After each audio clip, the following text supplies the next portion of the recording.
All right, all right, all right. Ladies and gentlemen, we are recording at Charlie's Tavern in the heart of beautiful downtown Grays Lake, Illinois.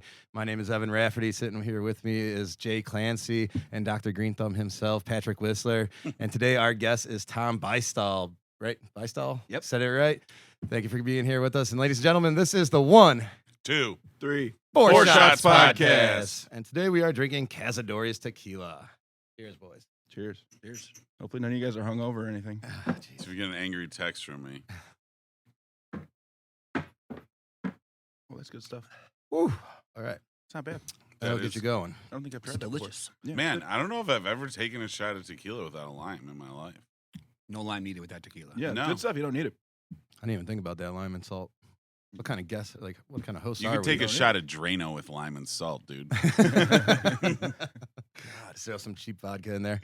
Well, Tom, thanks for coming on with us today. We appreciate you being.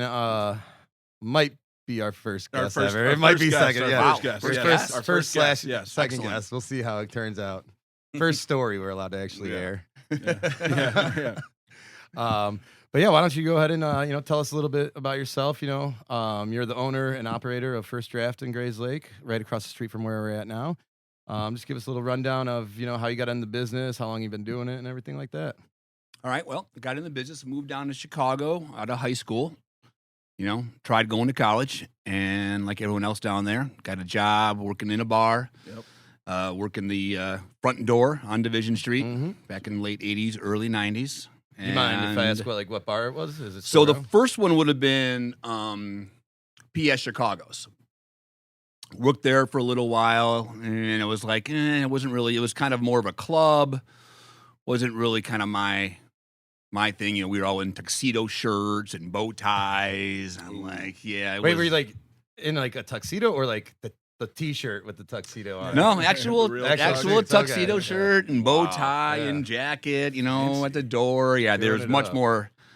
Yeah, it was much more than actually it was. And so I was only there for maybe a half a year, and ended up getting a job down at the Blackstone Hotel running a pool room in the basement of that hotel. They had like 3 pool tables down there.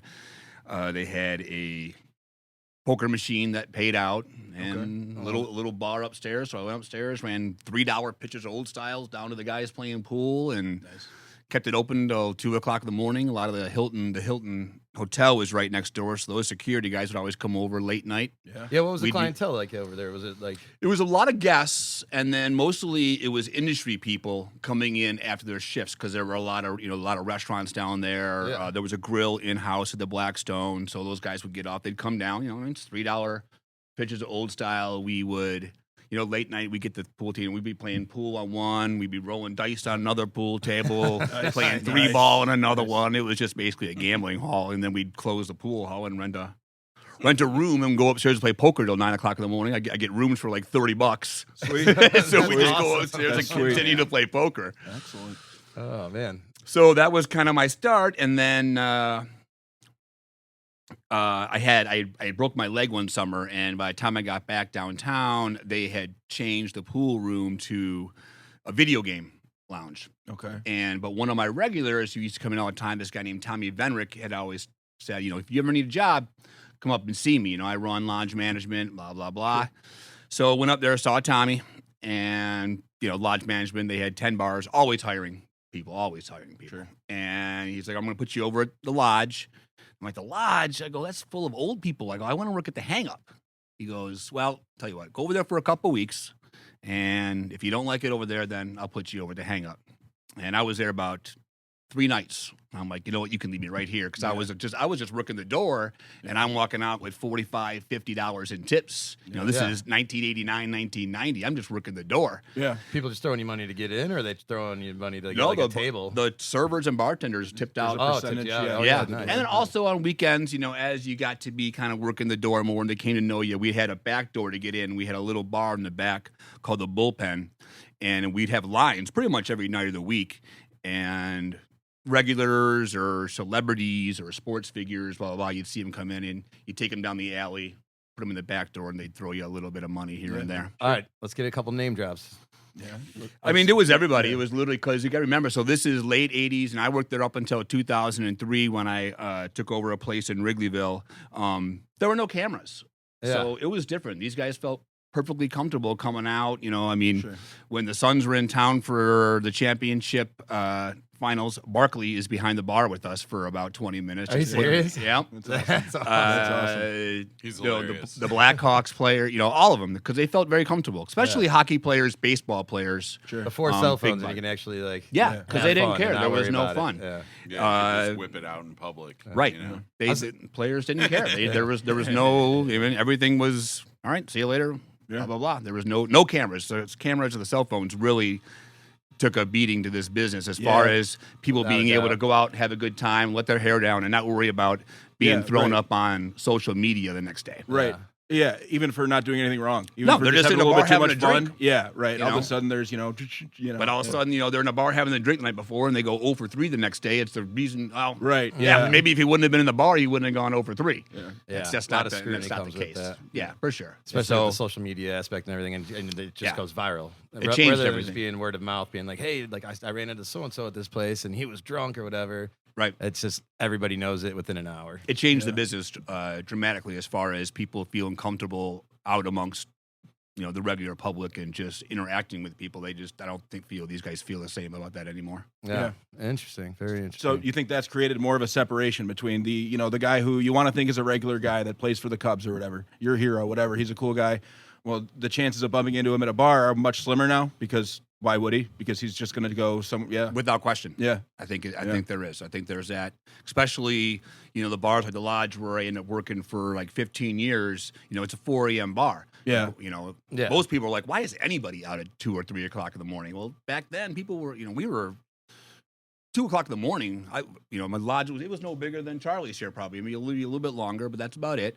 You know, I'd have 120, 130 people in there. Sunday, Tuesday, didn't really matter. People were out. Sure. A lot of them were industry people. Right. Or a lot of them were, you know, especially the baseball teams when they came into town. If you had pitchers who weren't on the rotation, they in had that nothing week, to do. Sure. they had nothing to do. They're out drinking. Yeah, I'm not Yeah. going to No, pinch they're hit tomorrow. You know, that's No, the only thing. exactly. Yeah. So Right. So they were out. Well, I mean, I remember just even when I lived in the city, and like I was obviously in the industry, but on my nights off, like I didn't get in the shower till like 11:30, you know, and then at like midnight we'd go like meet up Right. somewhere. Yeah. But yeah, it was Right. just different, you know. Yeah, it was much later nights. You're exactly right. You don't go out in the city until at least 10 o'clock at night. Yeah. When you were working at that hotel bar, what was it called? It was a Blackstone Hotel, which is still there. And then the name of the pool room in the basement, I think it was called Skinny's. Yeah. And it was just 3 pool tables, a gambling machine. They had a barber chair in the corner. Yeah. And that was it. Little bar upstairs with fish tanks in it. And Did you ever run into like any like aspects of like organized crime with being open down there? no, You know, not at that spot. no, No. but at another spot.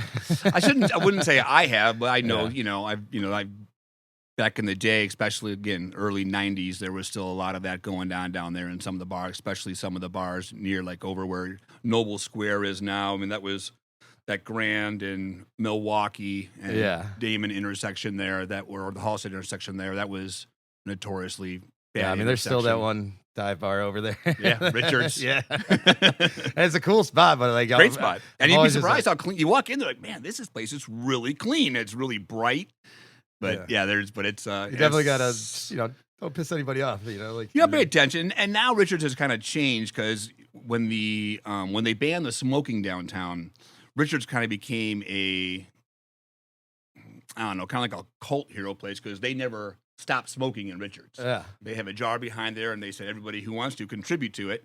And people would put in $1 or $2, whatever, and when they get Towards their the fine, fine, that's yeah. when they pay the ticket. So now all the hipsters and young people started hanging out in Richards because they could be in a bar smoking illegally. And I didn't know that. That's Oh, yeah. awesome. Oh, I went to a bar once on the South Side.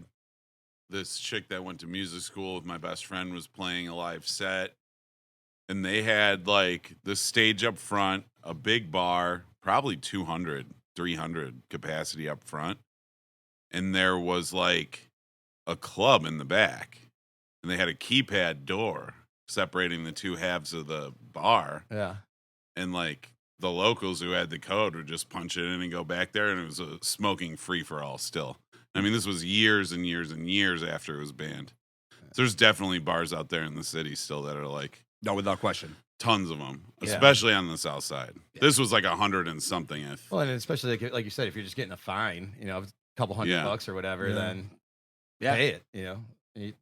That's crazy. Certain bars do. I mean, to me, at the time, I was at a place called Casey's Tavern, and the no smoking for me was a no-brainer. It helped our business tremendously. I loved it when they did it. Yeah, especially the girls coming in because I was close to the loop.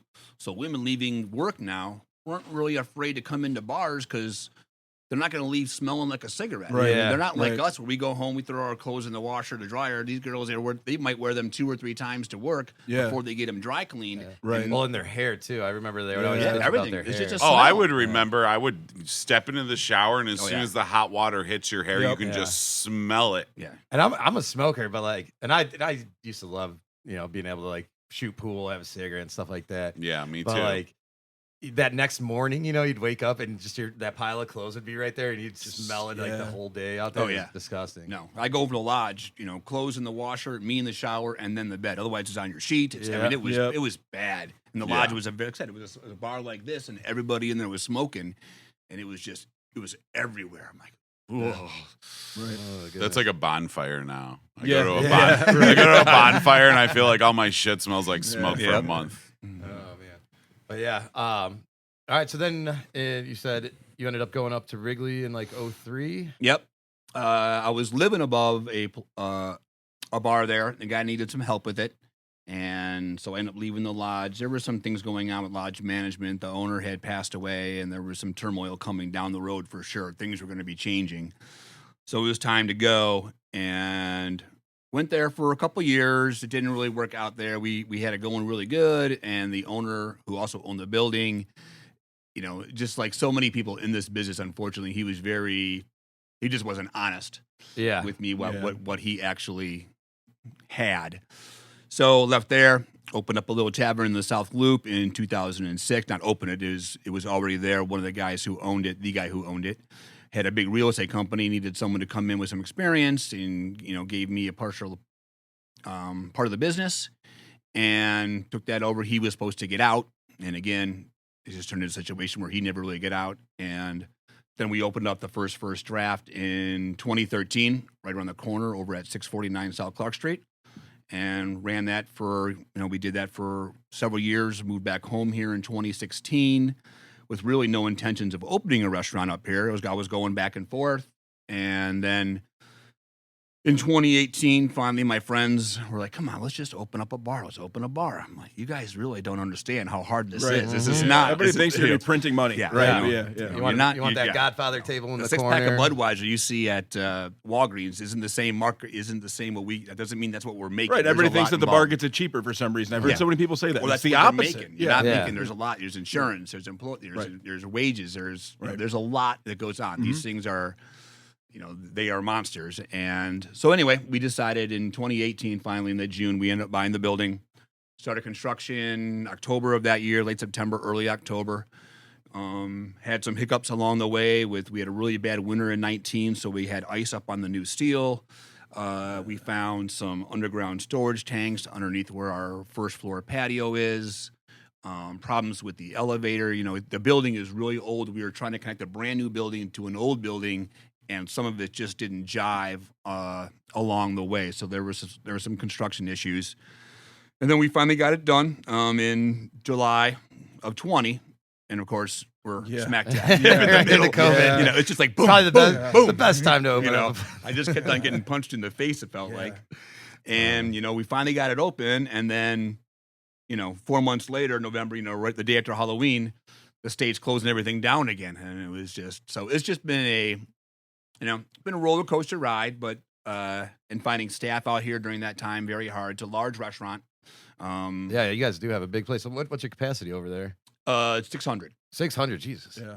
That's bigger than I Wow. thought. Right, and that's with the both patios being open, the second floor yeah, the being upstairs. open. So we only open the second floor right now on weekends. We're using that second floor space mostly right now for parties, events. We've had weddings. Do you have events there every day of the week? Not every day. But no. could you? I'm We saying could for sure. I'm saying Our is that second reservable floor. anytime? Anytime, any day. Okay, They can cool. come up. We have a lot scheduled for February.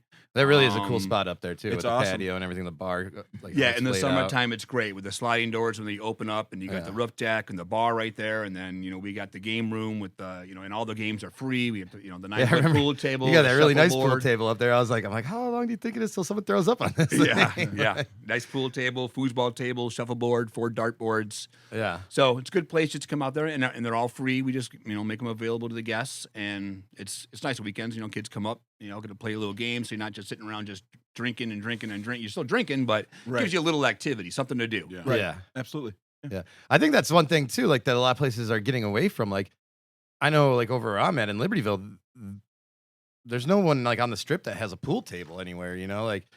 Like that used to just be the thing. Like, let's go shoot a couple games of pool and get a picture. And it's just Well, selfishly, my partners and I, we all like to play pool. So we're like, well, we're gonna need So a you- pool table, we're gonna need a foosball table, we're gonna need some darts. Yeah. Right. Well, Yeah. I've heard people say pool tables cause fights. I'm like, nah, those fucking guys were gonna fight anyway. Yeah. Yeah. Whether or not it was over a game of pool or one of them bumped into the other one, some people just come out to have a bad time. Yeah. I don't think the pool tables, whatever. no. Nope. Especially since I think the fights would generate people. Hey, those are my quarters. These are my Right. quarters. That's Yeah, why well, we if it's make free, everything then free. You don't got to worry Get in about line, it. sign on the That's true. chalkboard, That's and right. go Most what of you what I've want. seen is over who's got Yeah, next on those it. were my quarters. Yeah. Yeah. But Yeah, I think that real estate's pretty valuable nowadays. Like, it's if you're shoving people in shoulder to shoulder, Right.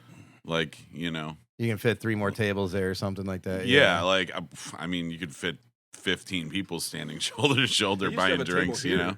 They used to have a mini pool table, like I think where that table right there is, that middle table, which doesn't help anybody. So I'm not. But there was a table in way too small of space, and the reason they got rid of it was people kept ramming their pool cue into somebody sitting at the bar. Like that episode Yeah. of Seinfeld where he Yeah. gets in the bedroom. They're Yeah. using the conductor water. Yeah, right, yeah, right.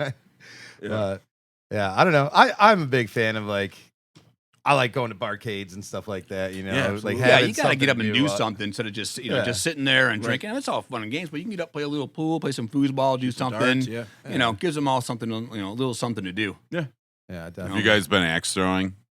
I have not. done I that. I have want to. not yet either. Not officially compatible with alcohol, but Don't they have a bar there? The one in Libertyville? I don't know. The one in the city does not. Yeah, the Libertyville dude. I know the owner over there. He's a really cool guy. Super nice. Yeah, he comes in here sometimes. He comes into Finn's a lot too. Yeah, he's over at Finn's all the time. But yeah, he just got the liquor license a while back. Like it was a process with Libertyville. Oh, I went to one in the West Loop. Definitely did not have alcohol. yeah. Yeah, I mean, I'm sure your insurance has got to be like quadruple. Yeah, if you no do. kidding. Yeah. But- Throwing axes and tequila. Yes. Yeah, right. Yeah, right. Yeah. It's amazing because growing up in like the age of anyone can be sued for anything, it's like Is it weird that I seems feel- kind of radical to be emerging now. Yeah. Yeah, right. Yeah. It's like bringing lawn darts back. Yeah, or I was just something. gonna say, yeah. You got rid of lawn Those things darts, were but great. now you can go Yeah, get lawn drunk and darts throw is great. axes. They were Yeah. great. You could chuck those things a half a mile. I don't know. I just feel like I'm like, yeah, extra run. I'm gonna be a natural at it.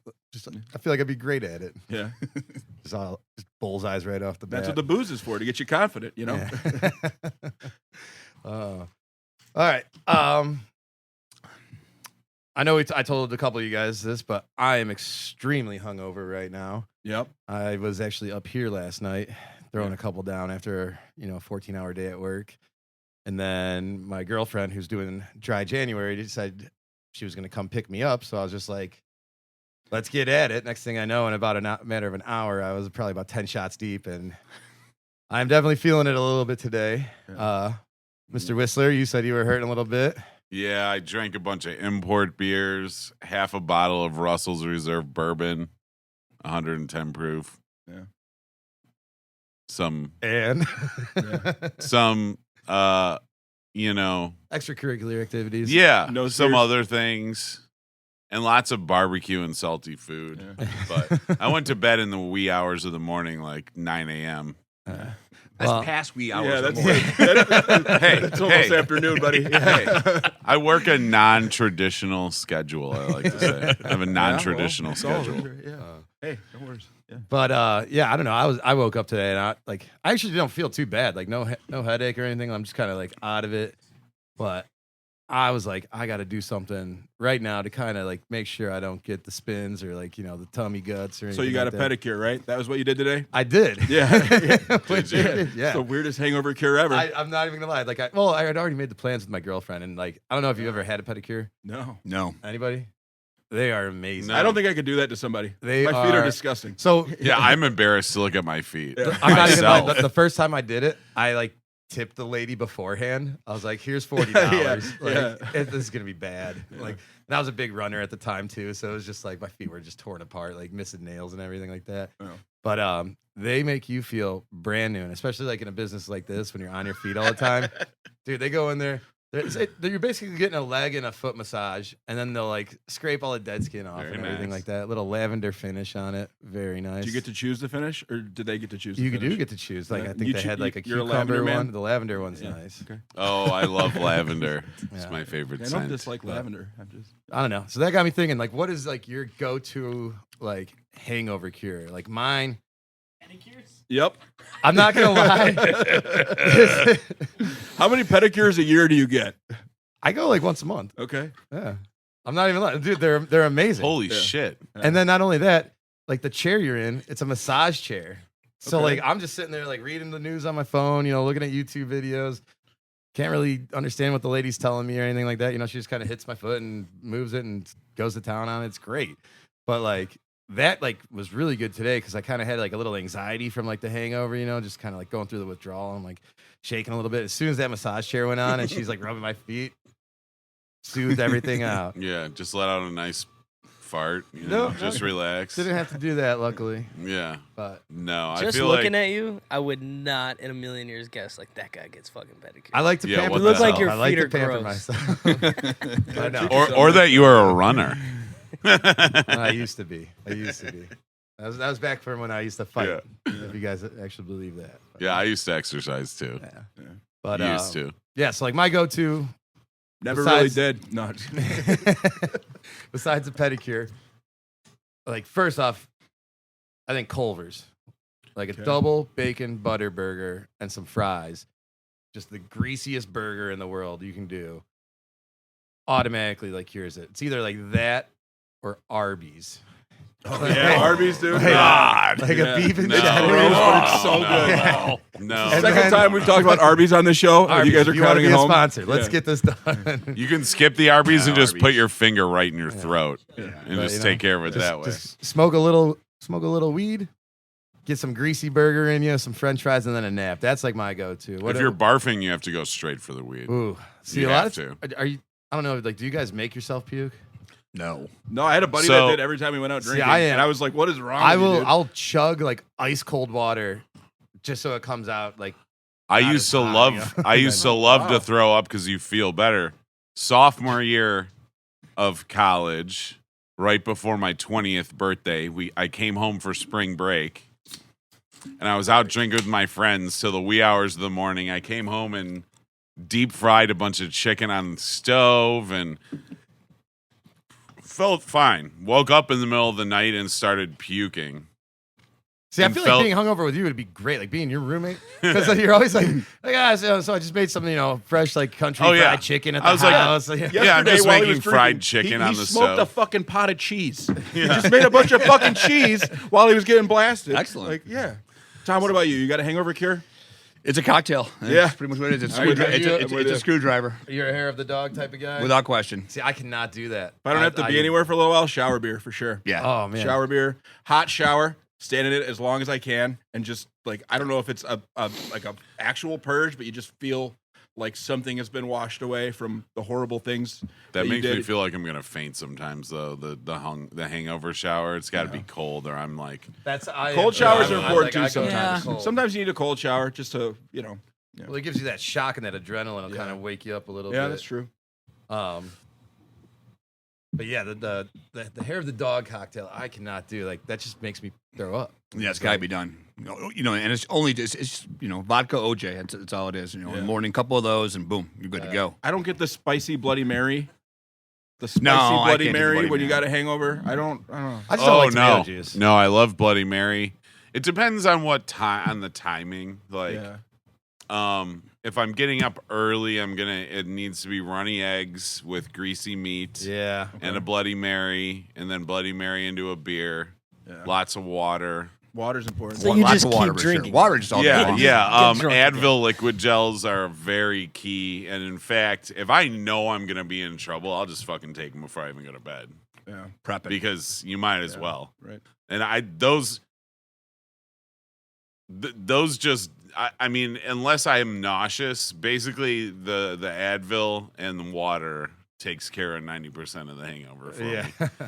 I mean, I try to do that like as soon as I get home, just start chugging the water just to help. Yeah. But If you're fucked up enough, you don't remember because you're too fucked up. Pickle juice too. That's why I Pickle just juice try to helps go a water, lot. drink for drink At sometimes. night. You know, water, Pickle juice? cocktail, water, cocktail. Lifesaver. Yeah, but I got a tiny tank. I'll be in the bathroom all night. I got real Tiny estate, tank. man. I'm fine. I can chug water.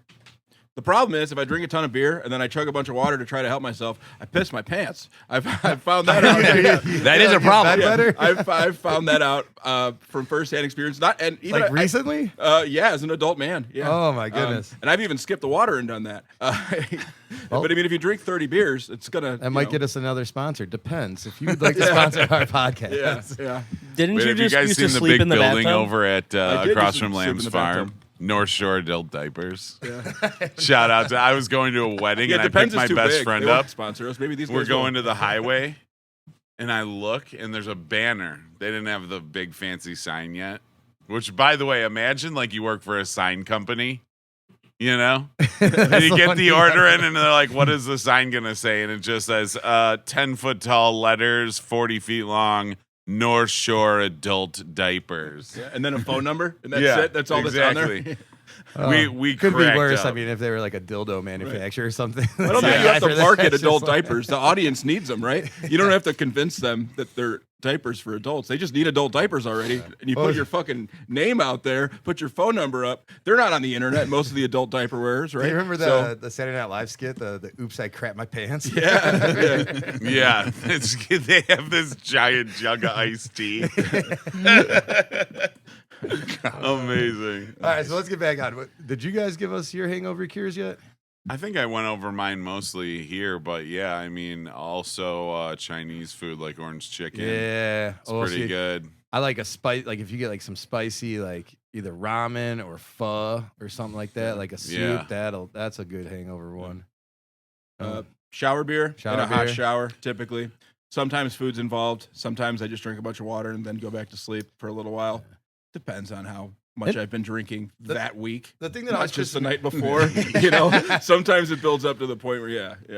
The thing that I was pissing me off too is like I know what's gonna make me feel better. You know, like it's literally like a 3-step process. Like chug a bunch of water, Pedicure. see if pedicure second, and then it's like smoke a little something, get that food in me. But like for some reason, you just like put it like you wake up and you're just like I'm just gonna lay here in pain for 3 hours before I do something Absolutely. about it. Yeah. Like, You're like, Yeah, I could walk sometimes to the too. cabinet and take an Advil and Right. feel better in 20 minutes. but it's all the way over there. I gotta get But up I'm and not get moving. moving. You gotta get moving right Yeah. away. Are you? Otherwise, it just gets worse. You gotta get Yeah. up and just get through. You gotta battle through it. I and still just haven't get through convinced it. my- I was just gonna ask. Single It's.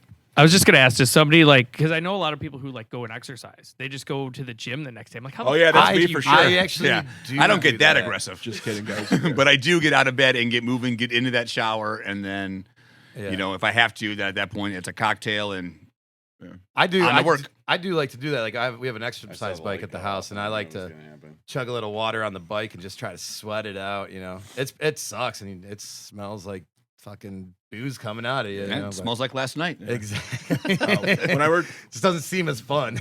Right? Yeah. I started dabbling. Never in, doing this again. Oh my yeah. god. I started dabbling in like Until happy days hour, now, off. You know, first. I've started dabbling in days off of drinking lately. And I can't believe how much less sweaty you are all day Oh, yeah. when you're not hungover. Like it's amazing. I can like wear normal clothes, You can wear the gray shirt you always want to go for a walk. You know. That's funny though. This morning I looked at my girlfriend. I'm like, I'm never drinking again. And she's like, well, you have to do a drinking podcast in about 5 hours. I'm like, fuck. Like, Yeah, I was like, oh my god. I took a nap at 3. I set my alarm for 4:15. I was like, this is the best I can do. I just Oh, Jesus. All right. Well, that, boys and girls, is the end of segment 1. And that means it is time for shot number 2. Cheers. Cheers. Cheers. Cheers.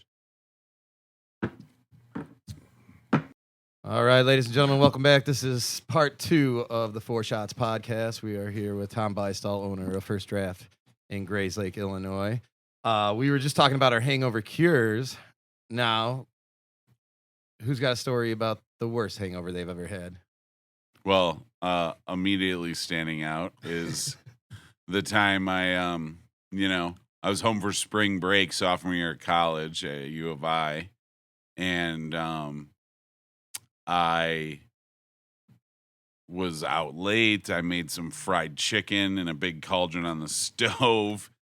And I remember waking up at like 3 or 4 in the morning and running to the bathroom because I definitely had to puke. And I'm puking.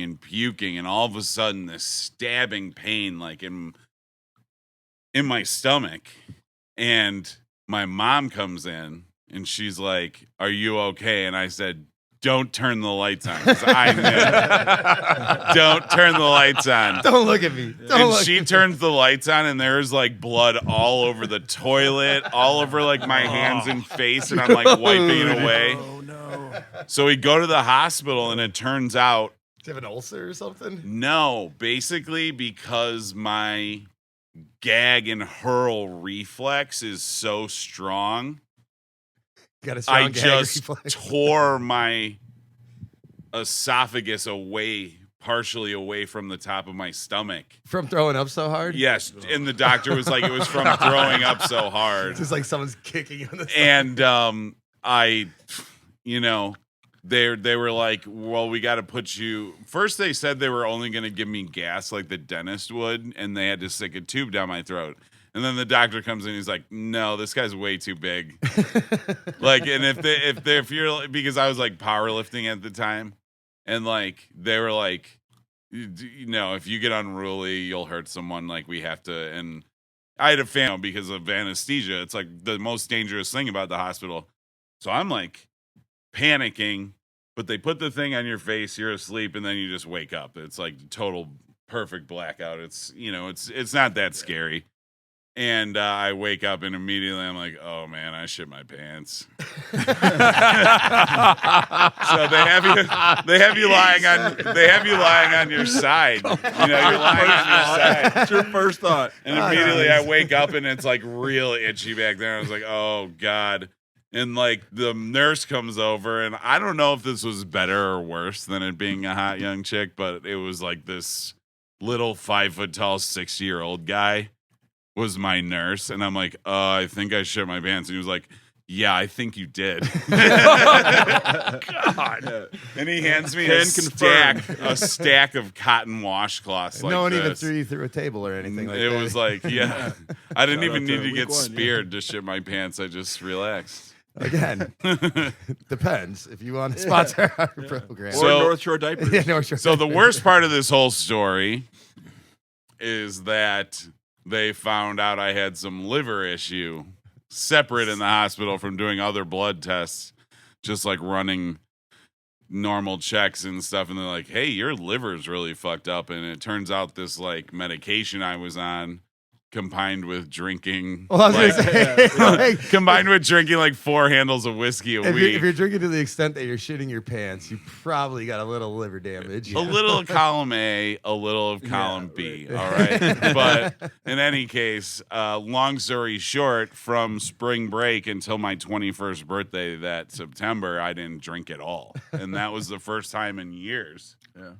And I didn't have a single drink for like 6 months. It's a long time. Yeah. Felt like an eternity. I lost like 75 pounds. It was insane. Oh, man. Noted. Yeah. I mean, Yeah. the worst hangover I ever had, I was in Mardi Gras. This is probably like 10, 15 years ago. And we went down for the entire fucking week of Mardi Gras. We went like Wednesday to Wednesday. And, you can just buy drinks like either at the liquor store or at the bar and just walk around and like drink the whole time watching the parades and everything. Oh, yeah. Bourbon Street's fucking nuts. And we were right on the edge of like our hotel's on the corner of Bourbon Street and Canal Street. And like Canal's like where all the parades go down right at the end where Bourbon Street ends. And there was like a 7-Eleven or something down there. And we would start the day, like at noon. and go down to the 7-Eleven and fill a backpack up full of like, Miller Lite cans and get like a bottle of Jameson and just walk around and just get hammered all day before going to the bars and the clubs and stuff like that. And they had this one place, it's probably the size of this bar. And that's it. It was just like the bar and then like a ledge to like sit like your drinks at. And that's it. And you'd go in there and they had all the hurricanes, like all the frozen drinks like that. They had like, blue motherfuckers like that were frozen, Long Island, like frozen ones. And you get the big hurricane cups. And so I used to go into that place and I'd be like, give me a little of everything. And then like they had like 18 different like things, like pina coladas. And he'd just, like a Slurpee, just fill up the whole cup, go out on a Bourbon Street, pounding that thing. And so this is like the Monday, I'm dying the whole week. Like it was just debauchery. It was crazy. I love New Orleans. It's so much fun. But we went like really hard that Monday, like before Fat Tuesday. And on Fat Tuesday, I wake up and it's probably like 2 PM and I just start puking. And I don't know, like I end up puking blood, like just from having nothing in me, being dehydrated, just, dry heaving the whole time. Oh yeah. And I felt like absolute shit. Like it was Fat Tuesday in New Orleans. And I don't think I got out of my bed till like 6 PM. Like I was just so done from the week beforehand. Like it's New Orleans is like Vegas. Like 2 nights, 3 nights. That's it. Nothing more than that. That's all you can do. Yeah. No way. Yeah. It's way too gross to stay there for a week. Yeah. What about you, bedwetter? Well, that didn't happen this time, but it has happened other times. And thanks for the new nickname. It's not a new nickname. Anyway, Uncle Pee Pants. Call me Uncle Pee Pants. Yeah. No, but my worst was the last day that I was in Vegas, the one time I went to Vegas. So it's very similar to yours. I was trying to think of what my worst hangover was this whole time, and you just reminded me of, I think I was 22 years old.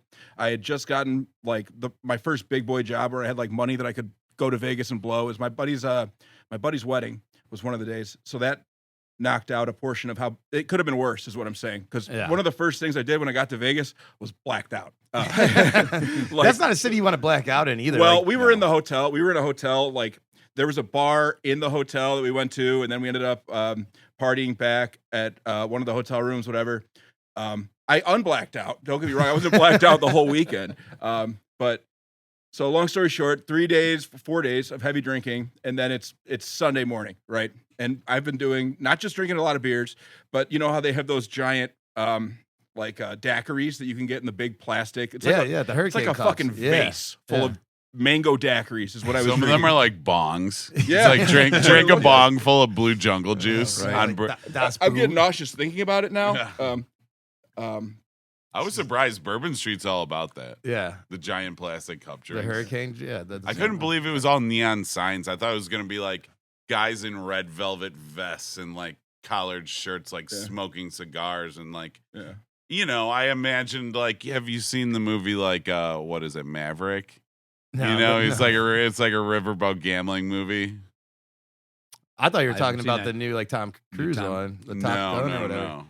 I think isn't it like a? Oh, are you talking the Mel Gibson one? Yeah, Okay. Where he's Maverick and he's like on a riverboat and girls have giant skirts. I thought that's what New Orleans was going to be. Like I straight out of 1860s. Like so romantic, and it was kind of like drunken Six Flags. Yeah, it's exactly like that. Yeah, it's kind of dirty. Like Bourbon Street's kind of nasty. I just the neon sign and plastic beer bong look that was going on was very different than what I thought. I did go to like Conservation Hall.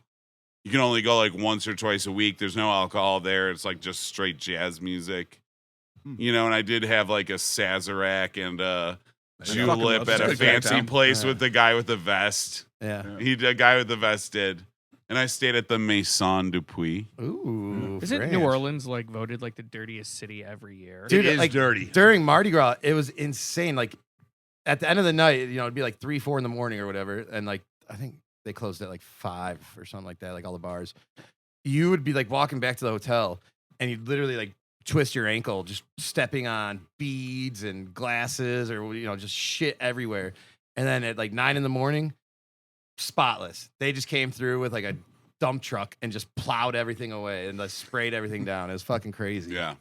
But all right. So let's get back to you were in Vegas. Oh, well, yeah, it was 4 days. I was like, I think I was 21, maybe 22. Had money to burn. Did that. Got blasted every night. And then it was the day that we were leaving Vegas. I think that had to be my worst hangover ever because it was like I kept, it's you punt the ball when you wake up, and it's not just a cocktail in the morning. I was drinking all day, every day. Yeah. And I know I was young, but still, fuck, dude.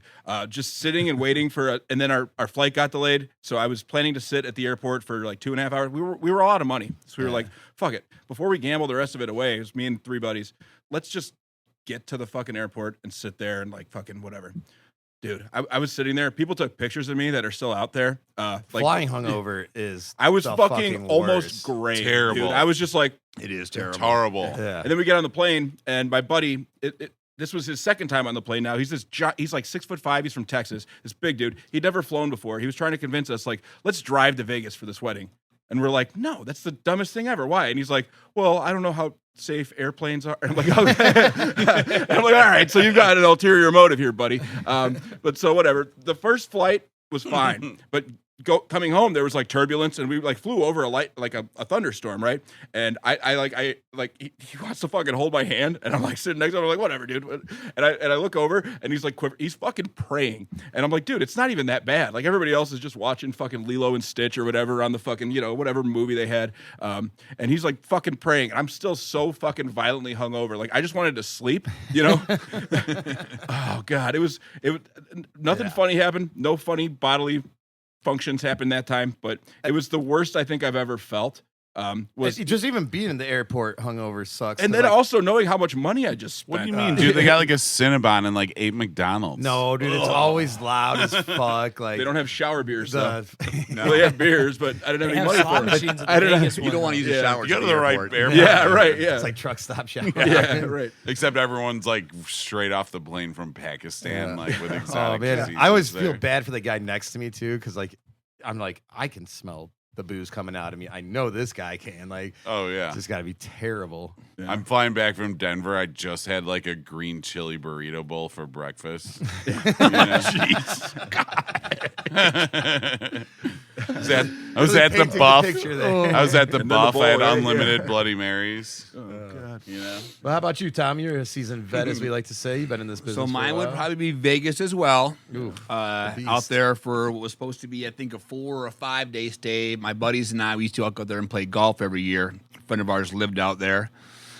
And so it's Saturday. We're all supposed to fly home on Sunday. So we go play golf, back to the casino, Green Valley Ranch.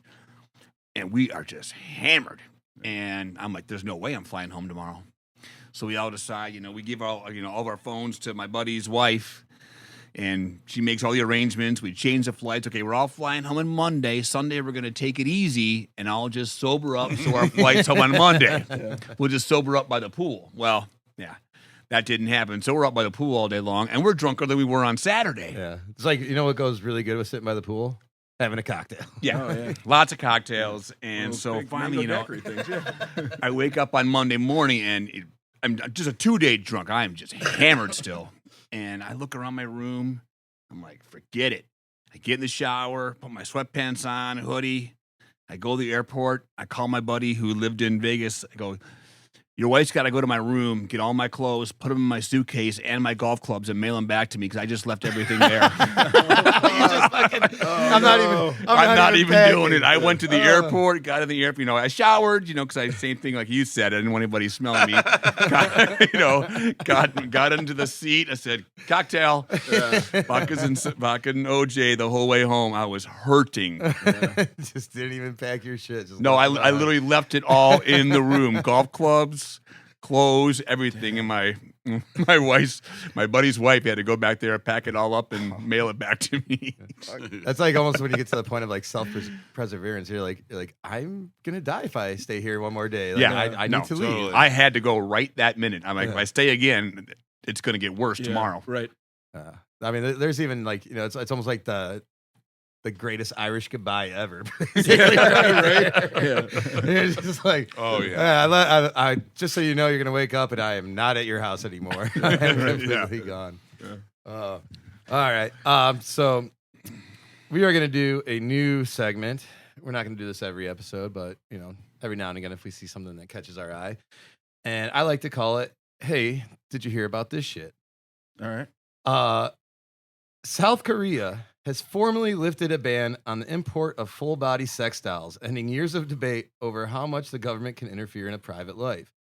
Although there are no laws or regulations banning the import of sex dolls, hundreds and perhaps thousands have been seized by the customs, which cite a clause in the law that bans bans the import of goods that harm the country's beautiful traditions and public moral.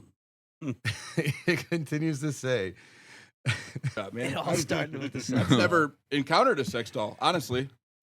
So Everybody got You could quiet. just go You buy guys one. all of you You guys could just have? go buy Really? one. I Am no I idea what missing you're out? missing, Is it Jay. that good? I actually Did you never buy weed pipes at the porno store in Kenosha, dude? Oh, Oh, yeah. Oh, yeah. fuck, I would've heard I video. know you did. Superb buy, like, video. Yeah. You can buy like a whole female torso now. Yeah, just the It bottom has half. like an It's just asshole, a the pussy, and you can Yeah. fuck its neck Okay, hole. so I got a Like, little it's story about insane. this is actually how I became It's like a a rubber bartender. mannequin. You gotta follow me with this here. Yeah, I'm trying. So I'm bar backing at the time at that college bar out in Colorado. And the dude who was like the head bar back ahead of me, you know, like when we expanded, like, or someone left or something, he got bumped up to like the newest bartender, you know, and then like I was the head bar back behind him. Sorry. It was like either his first or second shift bartending, he gets arrested. And it's like something stupid like On he- shift? Yeah, he was working and they actually like because like the cops. serving a minor. No, it was like he didn't do his classes for like maybe a Dewey, like he had a DUI or something like that, and he didn't like finish like something like So for a that. warrant for Yeah. his arrest. So he gets arrested. I get moved up to a bartender. That's how I Something become a stupid. bartender is from that. But he lived with like 4 other bartenders from this bar, and the guy who owned the house was like, well, you know, like I think he ended up having to do like 3 or 4 months, and the guy who owned the house was like, well, clean out his room, you know, and find someone to get in here just so I can get my rent still, you know. So the other bartenders have to go in there and clean this dude's room up. And I'm sorry because the guy, I really like the dude. Not trying to put you on blast, but Just don't mention his name. I won't mention his name. And so like they go in there and they clean out his room, and he has a Jenna Jameson rubber butt. You say rubber butt? Rubber butt. And there is a used As condom it inside is. that butthole. So what did they do with it? You wear condoms with a sex toy? I was just like, Do you It's have easier to? than it's easier to clean up. Oh, yeah, that makes sense, I guess. But it's still so much less fun. oh man. And like Right? the, What? the worst part was like they go to What like if their dishwasher's safe? they go You to know what I mean? what? They definitely are. Yeah. I think That's they that say high it on the temperature box. silicone. Hey, you man, I'm know going to what stop saying? complaining about you not doing your dishes. It's cool. I'll do mine, and then you can How do does yours. somebody know this is an exact replica of Jenna Jameson? It's probably written on there. No, she No, probably yeah, did it they- herself. Like she probably got a mold It's cast. trademarked. Yeah, a whole she's thing. probably Like, making a shit Cynthia ton of Plath money. She gets Caster? on it. fucked in the butt She for a living. I don't think copyrighted she'd her be butthole. shy to like Imagine have a being the guy model who has to made. do you know? that, Hell no. Like mold Jenna Jameson's ass. Yeah. Sign me up. Yeah, I'm kind of liking it actually. He's like, Hold I sure still. can. God, getting paid a lot of money for this. You signed the contract too. Just fucking hold still. God. Oh man, the worst part She though, keeps like, moving. I felt really bad for the kid because like, he does this 3 months, 4 months, whatever it is, you know, and you know, a bunch of dudes go to pick him up, you know, like when he gets out, released, and one of them is our boss and like the owner, and first thing like he opens the door before anyone says hi, like welcome out, welcome back, everything. The owner just looks at him and goes, "Rubber butt, huh?" And the kid's just like, "Oh shit!" Just puts his head down. Yeah, well, there's, I felt embarrassed for him. I was just like, "Oh my god, that Yeah. sounds horrible." But I don't know. I just thought that was a weird story because one, I didn't even know. Like I guess like probably like all like the Islamic like countries and stuff too probably ban all that shit too, right? Like sex styles and stuff like that. I mean, you can't drink in most of them, right? You probably. I mean, I banned, think like- just they like banned, women like, are naked sex ankle dolls in those bone. countries. They don't really get a choice. Oh shit! Unfortunately. But I don't know. I mean, I feel like love is love. If you love, If you love a sex, Love a rubber butt, If love you a rubber love- butt, you know? Yeah. if you love Cheap blow-up date. dolls, They should be able to get married to their rubber butts. Oh. Yeah. I don't care what anybody They probably says. will in 10 years. It's Yeah, probably coming. Yeah, there you go. Well, and think about like Keep the church away from me and my rubber butt. think about the guy whose job it was like to like seize all these like how many sex dolls we're getting like import like What are they is it just a doing? bunch of like a bunch of degenerate like, like are they sex tires fiends now? over there? He's like, I we're know they're burning probably all not of actually these. rubber. It's a different. They've got a Wink, soccer wink. field over there. It's like, You just go to the mechanic. What's wrong with these tires? I just bought them. Oh, there's a butthole in this one. They didn't fully get it out. It turns out he's got a hustle where they're just all getting shipped back to his place, and you got to pay him to fuck them now too. oh Jesus. But yeah, He's farming them out. I don't know. Like it's one of those stories where I just was like, Cut Devin in two. someone actually had to think about like, hey, we shouldn't let sex dolls come in here, and then like the guy who actually has to like go and take them and everything, like Yeah, who's in charge of that? They debated it at Korean Parliament, and it took 3 days. it's just something. We gotta stop letting this stuff come into this country. I think getting they're ridiculous. good. No, absolutely not. Yeah. Oh my God. This is bad for our proud Korean history to have to have the banishment of rubber sex dolls continue. All right, well, and that concludes segment 2 of this podcast. Might have to redo segment 2. Yeah, Yeah. little editing, little blurb here and there. Sorry that Slow. segment 2 was only 45 seconds, listeners. shot. Oh yeah, shit. Doesn't matter. I don't know which one's yours. It's I fucked it up steroid, already. it's alcohol. I think that's correct. Okay, all right. Good. And this is shot number 3. Cheers, boys. Cheers. So rubber butts. All right, ladies and gentlemen, it is time for segment 3 of the 4 Shots podcast, and this is a little segment we like to call the 1, 2. 3. 4 questions, and this is where we get to better know your industry employee. We really fucked that one up. We did it so much. We did it so much better on the last wrong one. with that? Yeah. It was fine. It was fine. Yeah. It's All fine. right. It's a Yeah. drinking Ah, okay. show, Yeah. Evan. Yeah. It's a Yeah, drinking no, it's show. All right, Tom. So we're, like I said earlier, we are here with Tom Bystol from First Draft over in Grays Lake, Illinois, right across the street from where we are recording right now, and probably where we're going to be having a drink in about 45 minutes. So, Tom, we're just going to ask you a couple questions. We're asking everybody that comes on. On your day off, well, do you get a day off being the owner of a place? I mean, you're kind of always on, right? I'm always there pretty much every day right now. But when I do take it, but I try to get a little time away. But for the most part, at some point right now, I am there every single day. Yeah. When you do get a day off, are you going out to like other bars, other restaurants? Are you sitting on the couch watching TV? Like what's your day Definitely away from not the sitting on the business? couch watching television. That's for sure. So I like to get out to the bars, even when I'm at work. I like to go up and down the street and pop in and out of the other bars and restaurants, see what everyone's doing. We call that networking. Yes, exactly. I'm working. Little reconnaissance. And then depending upon the time of year, you could, I love playing. I plan on playing a lot more golf this year for sure. It's been about Right a on. 3-year absent for me for golf. So this is I got a pretty, like I said, it's been a tough struggle over there for 25 months we've been open, but I got a pretty good solid core with my staff. I got Gabby, my GM. I got I know Travis, Gabby. manager. I got Tony, my chef. I got a couple of sous chefs. So I've kind of built up a good core. So the plan is this summer for me to take weekends completely off. Oh, until nice. Football season Nice. starts. Yeah. Nice. And get out of there on Tuesdays and Thursdays, late afternoon, and hit Pine Meadow. Nice. Very nice. Pine Meadow's a That great is the course. plan. Great course. All right. Now, you've been obviously doing this for a long time. You said you started, back in the 70s? Is that what you I'm not that old. Nah, I wasn't trying to be. 80s. I was going to say, what are you, 88, 70s? so I graduated high school 87, moved downtown, and started working the bars I was still a little bit young then. And then a guy who I went to high school who was a couple years older than me, he got me in 89, got me into PA Chicago. I think I was 19 when I started working there. All right. So give me one thing that you love and hate about this industry. I don't really hate anything about this industry. The one thing I would say that I hated when I worked for somebody was being open every single day. I mean, they just never closed. And to me, that was just like ridiculous. It's Christmas Eve, Christmas Day, Thanksgiving, 4th of July. Those are times where you should really just shut it down. And that's what I always said I would do when I got my own place. And that's what I do now. Thanksgiving, Christmas Eve, Christmas Day, 4th of July. That is, 4th of July is time to be out with your friends and family or whatever at the beach, boats, not being in a bar and drinking. And well, not a lot of people, like 4th of July is one of those days too where not a lot of people are going to come in either. not in like, Lake County for sure. Everyone's out in the boat and everyone's Yeah. out in the water. Downtown a little bit different, and I kind of understood a little bit. But out here, I was always like, working like Chris. I'd have to leave my parents' house when I was a kid at Christmas Eve, and not kid, I was in my 20s.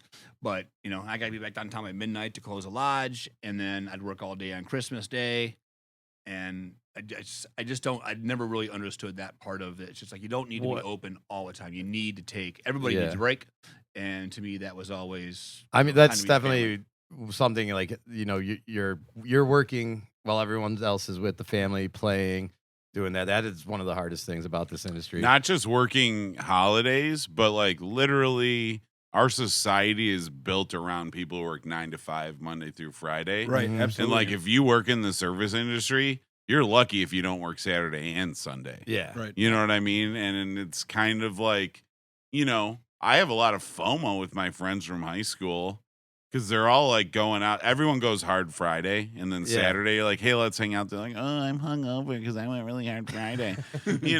Right. And you just don't Well, see they should people. listen to the and- first segment of this podcast That's- where we gave you the hangover cure. yeah, but it's that on a larger scale than just the holidays is like you're missing out on like concerts and beer fests and Yeah. family activities and stuff just because you work Saturday and or Sunday. Yeah, I mean, and every night of the week it week, happens. the amount every night of of the week when they're all hanging out, bullshitting, whatever, yeah, the amount of like family parties that you either have to leave early or just completely miss. But that's a choice you make when you decide to do this business. This is That's a true, nighttime too. business. This Yes, is it so.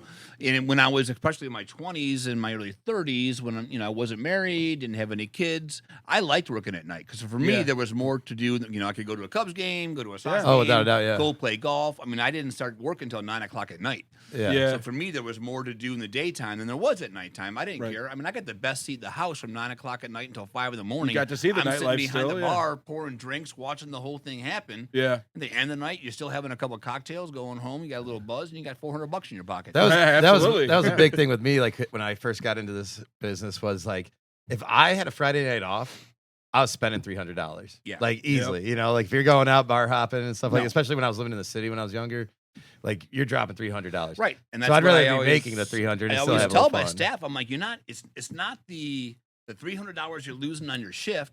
It's the $400 you're going to spend. So Yeah, it's not a the- the- $400 the night. swing It's is- actually a $700 Yeah, the night. swing. Yeah. Oh, totally. I worked 7 days a week for 10 years because I would have just been totally broke Yeah. otherwise. Like at least work 5 or 6 hours on but Yeah. it sucks. Yeah. And that's the one thing about this industry that stinks. It's not like, there's no paid time off. There's, you got to work, but if you can work your 40, 45, 50 hours a week, your 5 days a week, you can make money in this industry and, have a real, you can make, easy 80, 90, 100 grand Yeah. if you, Oh, yeah. if you commit yourself yeah. and Right do all now- the, right yeah, there's some now. days where you're Oh. going to make $30. Those days you're going to make $600. You got to Right. be there every day because you just don't know what's going to Buy the happen. ticket, take the ride, right? Right. Find out what's going to Commit happen to it. on a Yeah. random Wednesday night. Right. Do I show up to work or do I give my shift? Well, it might be slow. Well, then you give away your shift and somebody made a ton of money in your section and you're like, Right. well, All of a that's- sudden, you give away a shift, and maybe that person did that shift better. Now you no longer have that yeah, shift. you lost your Exactly. regulars. Yeah. Or like, Yeah.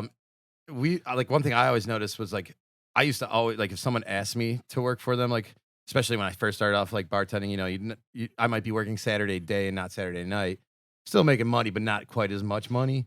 If someone gave up that shift, I wanted it, and Yeah, like totally. and they always knew they could ask me because I'd always say yes, and like people would be like, well, you can say no, and I'm like, if I say no, they're not going to ask me anymore. They're going to go to the next guy who said yes. Yeah. Yeah. I tell employees now when they flake and do what service industry / retail employees do and call out last minute, I'm like, don't prove we don't need you. Yeah. Well, Yeah. Don't call in last that's minute something- and we have a perfectly good Saturday and it turns out we didn't even really need and don't and prove that's we don't something need new you. too. Right. Like before COVID, there wasn't like no calling out.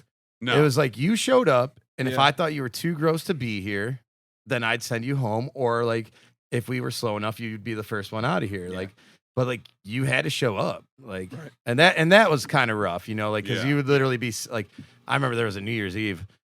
a couple years back, like this is probably 5-6 years ago, and I was for 2 weeks I was sick as a dog. Like ended up having to go to the hospital to get IVs and stuff like that eventually. But like there was just no one was going to take my New Year's Eve shift, and I literally was throwing up at midnight without having had a drink of alcohol all day. Oh. But it's just That's what You you know, got to do, right? I got a question for you guys. So, do you find that now, post COVID, like, is it a bigger deal if people show up sick? Like, are you? you how- definitely If the guests Yeah. notice that somebody's sniffling even or something like that, I feel like it's a totally different ball game than people didn't used to think about it. No, and like I mean, just even there was a weekend ago where I like I had a cold or a flu or something, and I wasn't like dying or anything, but I was definitely sick, and just even like mentioning that to like a regular made me feel uncomfortable, Yeah. like I think you just got to, when you're shorthanded, which a lot of restaurants are nowadays, you just got to, approach your guests saying, hey, we're a little short tonight. We have Yeah. a couple of people sick. And guests, for the most part, will understand as long as you tell them up front what's going on. They don't mind sitting there next As long as you 15, 20 acknowledge minutes. them. as Yeah. long Right, as you got to right. acknowledge them for sure. Yeah. And I think people are okay with that. They'd rather have, they're happy to know that you're allowing them to stay home and keeping their jobs now than forcing them to come to work Yeah. being Yeah. sick. I think people are okay being in restaurants for an extra 15, 20, half hour, Right. knowing that everything is being taken If care of. they know you're properly. trying, Right. then they know you're trying. If you're sitting at a table and it doesn't seem like they're Yeah. trying, well, then it's a whole different thing. Well, and The- also the being thing being isn't- upfront with stuff like as long as the Just guest tell 'em knows, upfront. yeah, Yep. Like it's even like if you triple seat like a server, you gotta like just be like, hey, like we kind of just screwed the server, we triple sat them. It's gonna be 5-10 minutes before they get over. They got or not that long, but And you know all what I these mean. people, they're watching the news. They know what's going on. They Yeah. know restaurants. It's not only just restaurants. I mean, you can go up and down Everywhere. 83 all the way to Antioch, and there is a help wanted sign in every Yep. single business on the road. Everybody knows that there is a shortage of help, and people acknowledge that. And it's like Evan said, as long as you are up front with them at the beginning, especially when you're sitting down to eat a meal, hey, guys, let you know it's going to be about 25, 30 minutes before your food gets out. They're like, all right, cool. As long as they know, they don't care. Yeah. Yeah. But when Well, It's actually a good opportunity, kind of, to serve people lots of drinks. It seems like, And to like since upsell your COVID, it's menu like your and- food's gonna and to take an talk to hour, them but about you what can you pump have. them full of a couple. yeah. yeah, 100%. Yeah. Well, and I don't know about Which you I guys, but enjoy. like from my side on the entertainment side, it's like when COVID first, like when we first started going back after COVID, my big thing I told my employees was like, look, if you're sick at all, you got to tell me. Like you can't go. Yeah. Now it's if you have COVID, you got to tell me, and you can't go. But if you have like a cold or something, whatever, Right. it's a cold. Well, Yeah. Why Like, complicate I this? ran into Yeah. a bunch of problems with people like that were hungover and didn't want to show up to work and say like, I have COVID symptoms, and that happened a lot. Like right after like the lockdown and stuff like that, people would be like, I have COVID symptoms. I got this. I don't feel comfortable coming in, and I'd have to be like, you need to show me a test. Right. Or like well, if you have the symptoms, then you can't work for 5 days. So not only are you missing today, but I'm taking you off the schedule for the rest of the week. Right. And they don't want that. Right. Yeah. no, Yeah, right. and then like they'd be like, "Well, I don't think I have COVID. I'm just not, And I'm like, "No. Like, Yeah, go see, get the that- test, get me the results." That's like, the all worst that. part. Is it gave people who were kind of scumbags to begin with Yeah, wiggle shitty- room. it What are ga- you it going to gave say? shitty No, employees show a up little- with COVID. yeah. And you I know? feel that time is running out. I feel that we are really kind of getting into the end of this COVID, whatever it was thing, and people who are taking advantage of that Knock on wood, man. are going to be. I think you're going to see people because we lost a large group. The people who were 24 to 31 years old who were considering doing this for a career. I think when COVID happened, they found other jobs, and we're never going to Yeah. get them Yeah. back. No. So you got to tough. find that new age group people, and Yeah. then the people who are working now.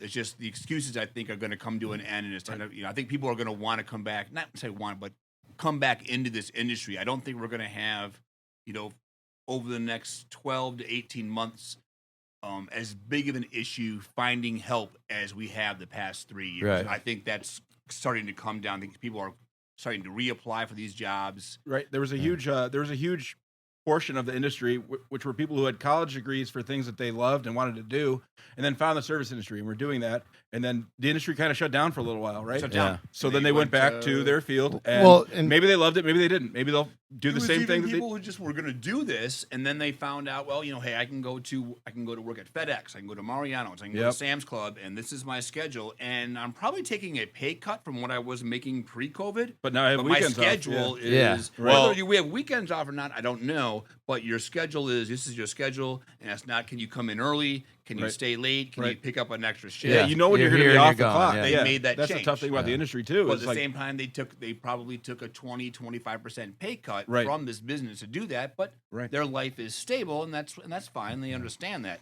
But I think this business in the next 12 to 18 months is going to get a little giddy up from the people. Who are gonna COVID come had back like to an work. unnatural effect on a lot of different like markets, and one was Yeah. housing.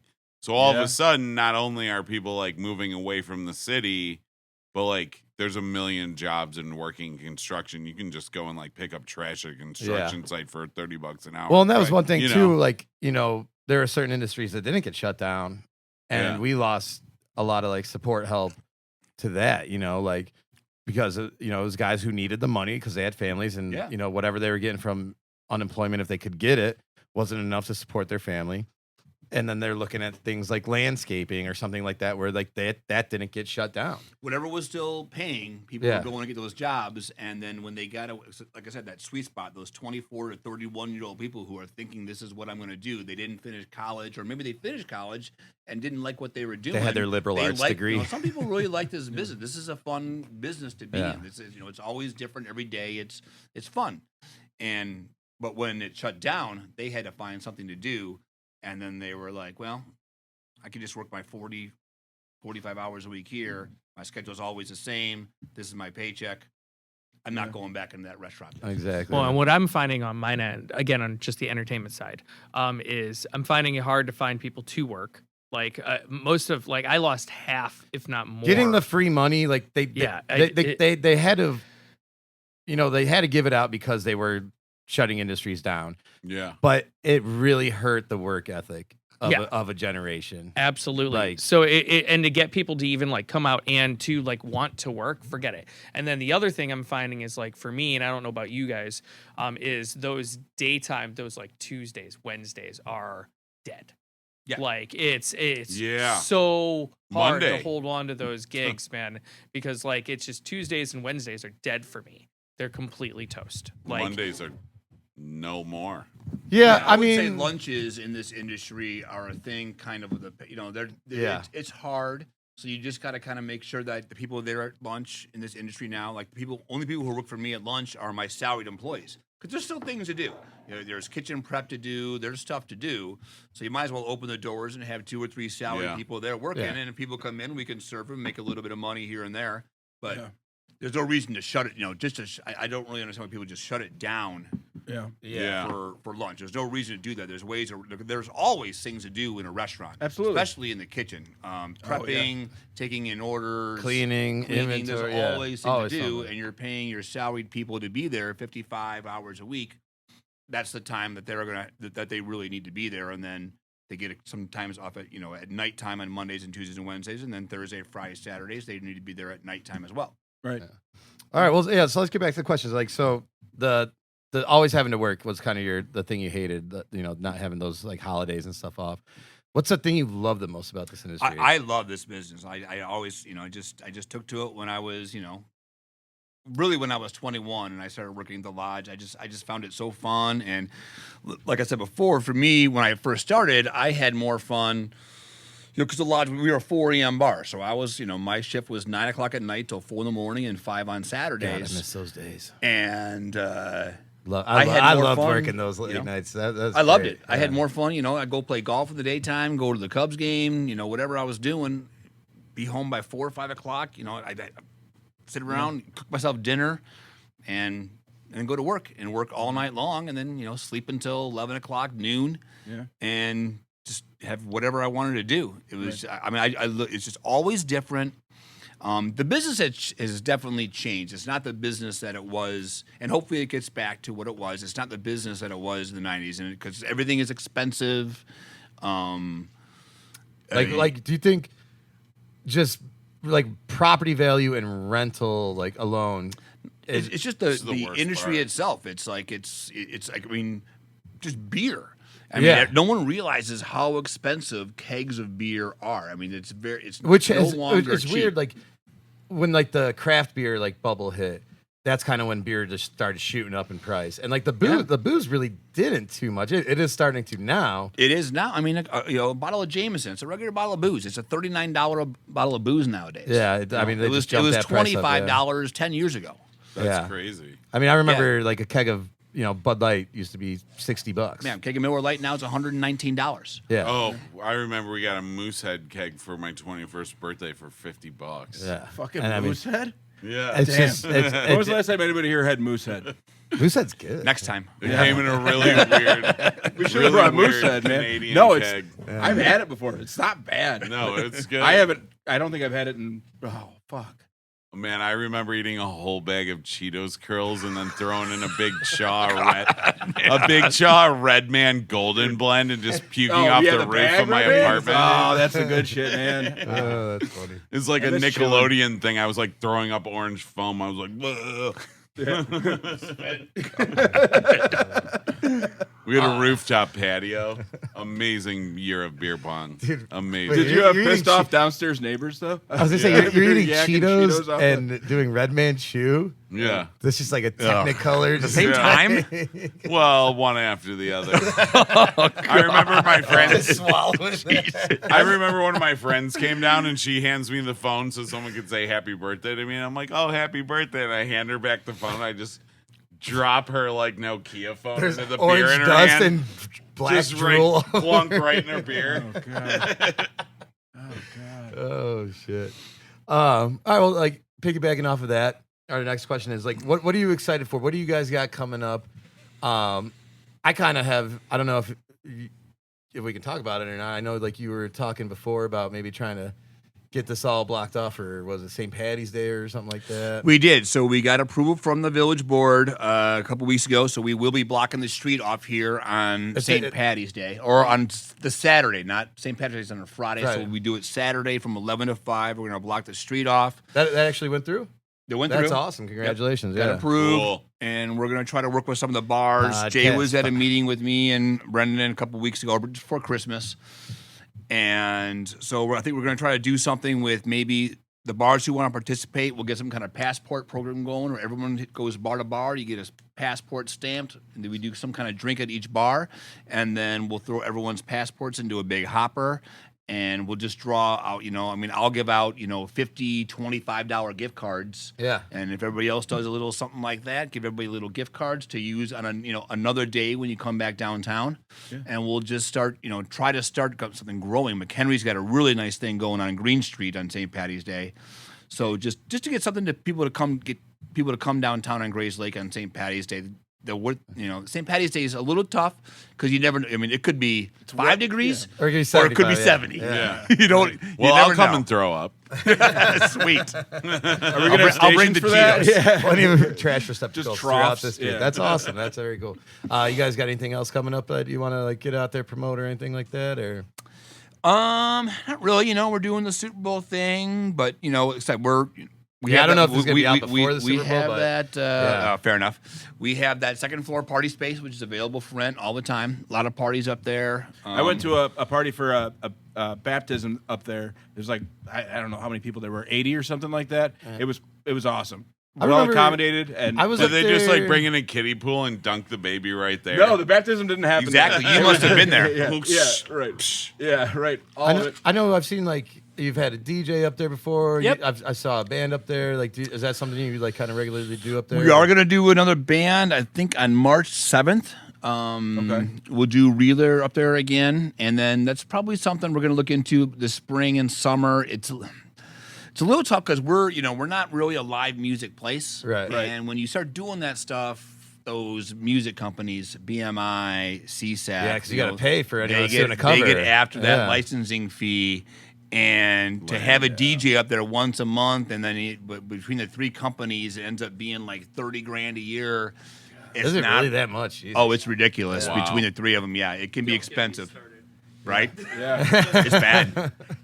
And so we'll see about the DJ thing and stuff like that. But I would love to do it. Love music, and I would love to do something like that. But it's just again, in this industry now, everything is In a flux, cost value. You just Yeah. you got to make sure, and the live music thing is very, very strange. Yeah. It's also just an awesome space in the summertime. That rooftop. Oh, without I mean, a doubt, yeah. It's badass. I mean, it's great when you guys open that up there and you have the bar working upstairs. It's just that's where everybody in town wants to be. You know. Yeah. So yeah, it's fantastic. It's fun up there for sure. Yeah.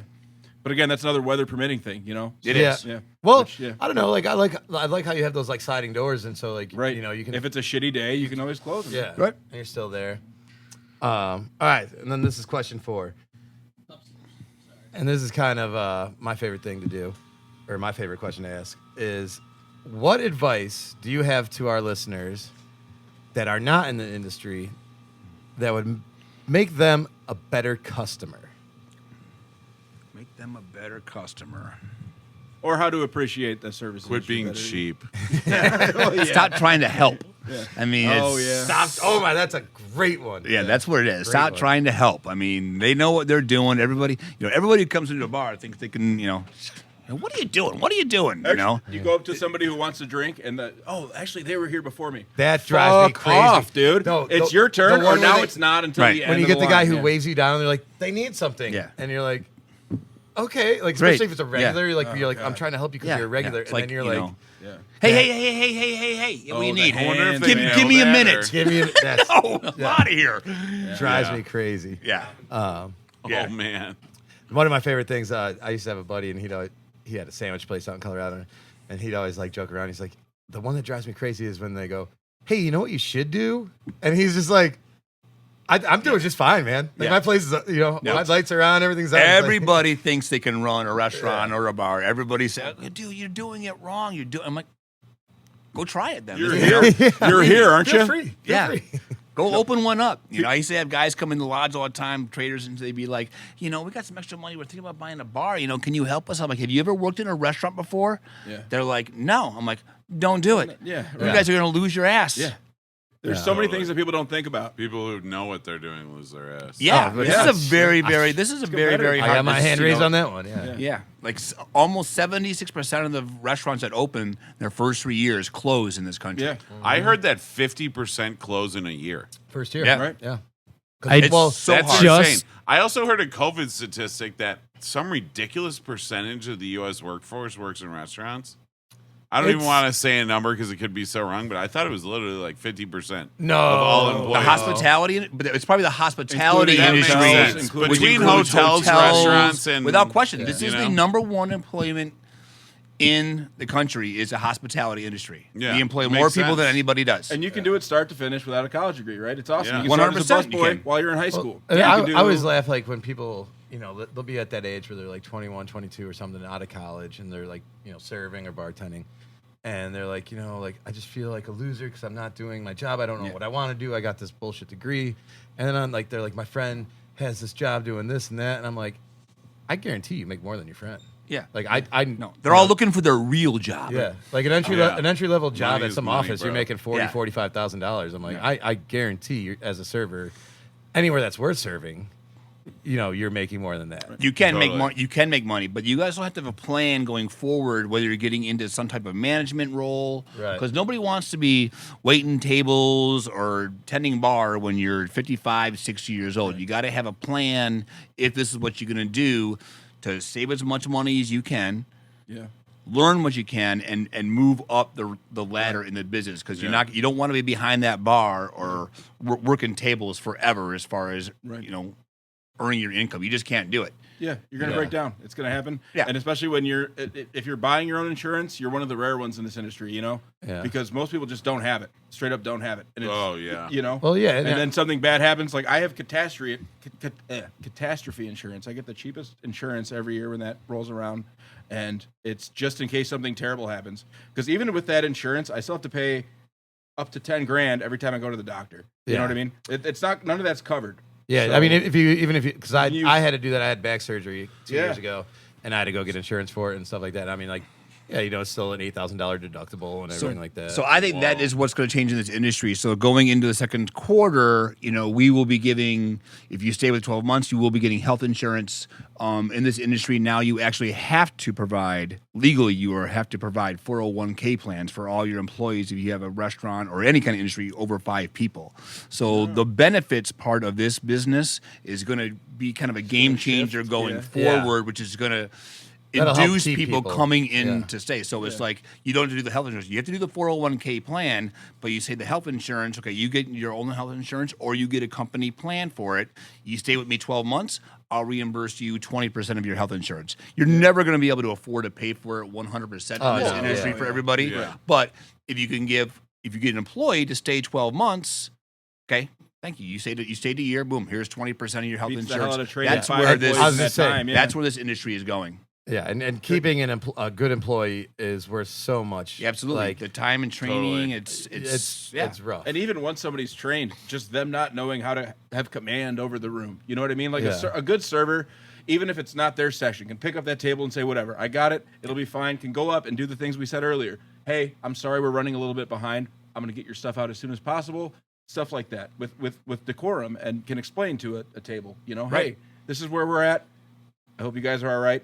And you also, in that way, kind of give them the option to leave in a way. If you tell them, hey, we're busy, and the person's an asshole, they might just go and leave. Yep. And you want them to anyway.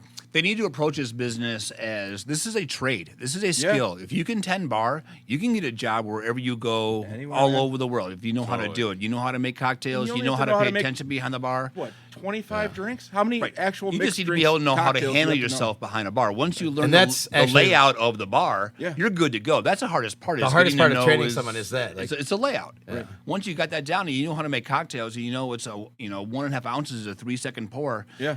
It's literally it's a skill, and it's a trade that you can get a job anywhere in the world. Yeah. And I always tell people, I can train you, because I usually, within 2 shifts, I can tell if you're going to make it or not, like as a bartender.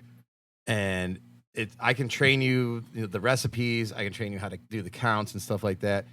But if you don't have the bartender eyes, like where you're scanning the entire bar, your head's in a swivel. Yeah, like you're able to stop this conversation because I know the guy down there needs something. And you saw 2 minutes ago that guy's drink was almost empty, right? Yeah. But he's a slow sipper, and you know him, he's a regular. So you pan over, you go to the conversation, you pan back, and you'll have regulars that'll, as soon as they see you turn away, go, just to get you back down there. And it's like, all right, but you got to know that guy too. There's so many weird variables in this industry. Yeah. But it's not impossible to be decent at, No. I mean, but there are certain things where you can't teach someone that. It's like work ethic. You can't teach work ethic. Like either you're a hard worker. There's or a big you're not. multitasking thing. Oh, without a doubt. It is That multitasking for a sure. Natural thing that some people just can absolutely not do. take care of 5 tables. Some people can't even fucking task, let alone multitask. Right. But all right, that is our part that we like to call "Get to Better Know Your." Am I saying that right? Get to better know. 1, 2, Get to 3, know- 4 questions podcast. Get to know your. I think it was Better know called your 4 industry. questions. Play. I gotta pee. Hold on, we're not done yet. We still got a little bit here. The reason we had to take a week off, we thank you for coming in this week, even though we were trying to get you last week to do it. No worries. Was because someone had a company party over here. Yeah. The Charlie's Christmas party, Charlie's man. It was Christmas great. party, yeah. It was great.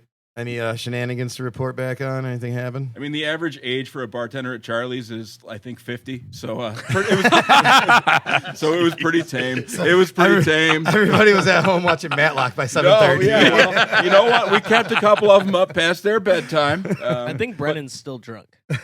From that. Yeah. He just went on a 2-week bender. Yeah. I've been there, yeah. You're still there.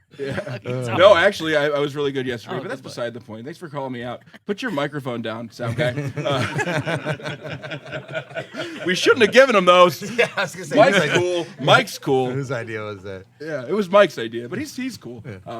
But yeah, no, it was fine. We went to Jimmy's Char House in, I think that's technically Libertyville. That's Libertyville, right? Yeah. Yep. Good food over there. It's fantastic. Yeah. And on every Monday, they do a pig roast. They bring out a whole pig right by the bar, and they have bar specials. Like you can only order these appetizer deals if you sit at the bar, which it's a weird idea, but it seems to work. Their bar was fucking full. Gets you drinking. Yeah, right.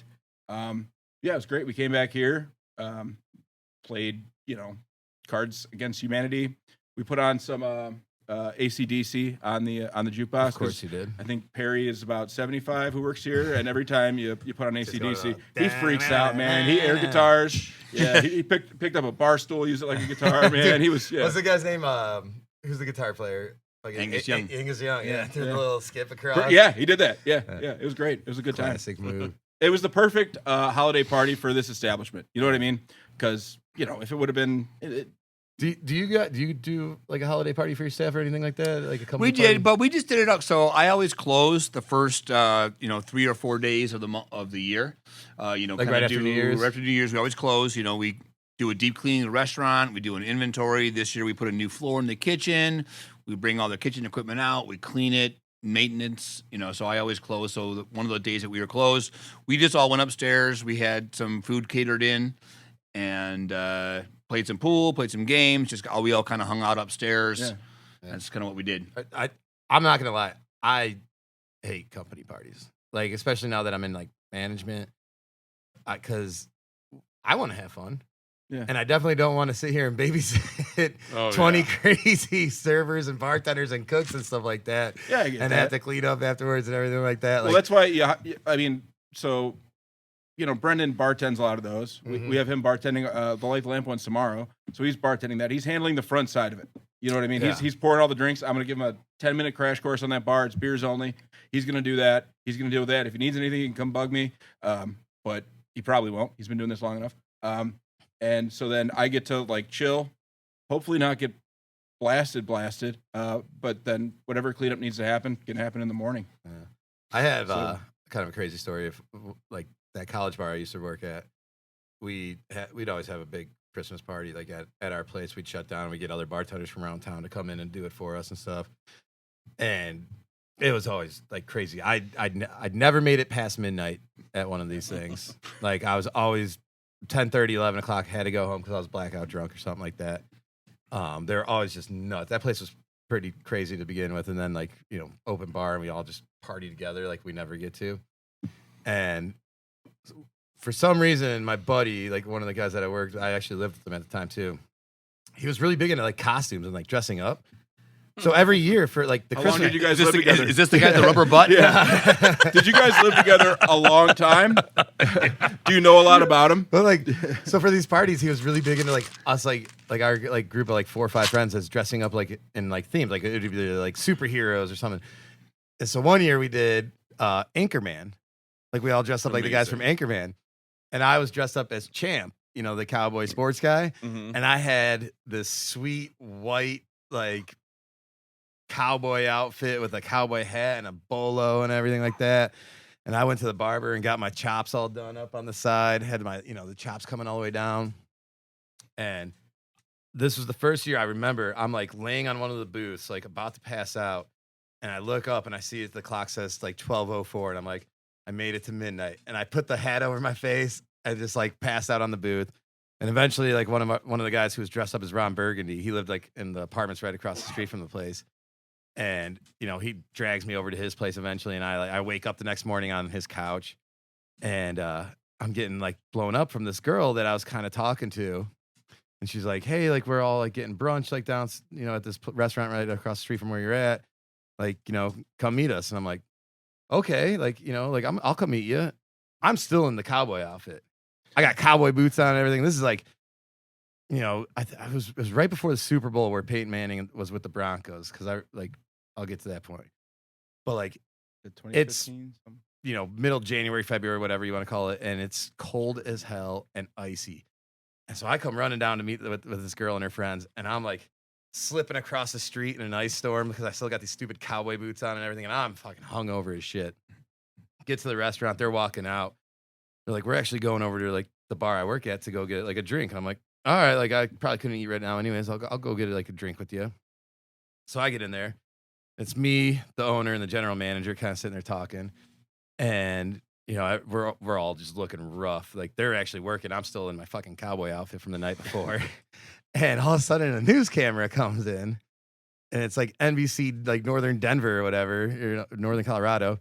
And they want to interview somebody to talk about like how the bar business is gonna like do with like the Broncos being in the Super Bowl or whatever, you know, like is it gonna help business?